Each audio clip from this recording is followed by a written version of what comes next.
At sa maniwala kayo sa hindi, mga bulilit na kabilib-bilib. I'm so happy sa show ni Miss Corina. Hindi lang siya sexy, may beauty brain pa. Rated K, ngayong linggo ng gabi. 5 taong gulang pa lang, sikat ng drummer sa banda. At 8 taong gulang na rapper. Naku, kahit daw mga profesional, mahihiya sa kanilang galing. Opo, hindi nyo marahil paniniwalaan, pero nasaksihan mismo namin ang talento ng mga chikiting na sina Kenneth at Mot-Mot. Heto't kayo naman ang humusga. Kailangan mapahype mo yung tao. Dahil pagka hindi mo napahype yung mga boring kang rapper.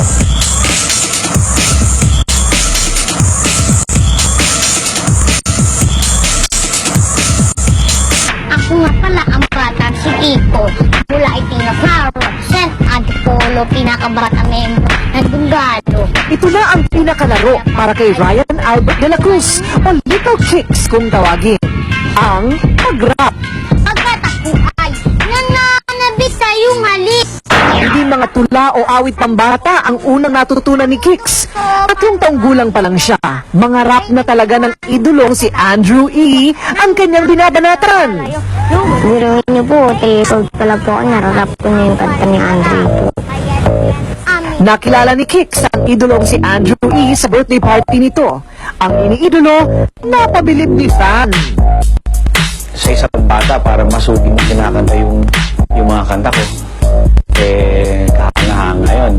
Unang labas sa telebisyon ni Kicks ang Tazy. Medyo mabagal pa nga siya mag-rap. Pero dahil ito ang hilig, hinasa ni Kicks ang sarili at nakilala na bilang isang magaling na kid rapper.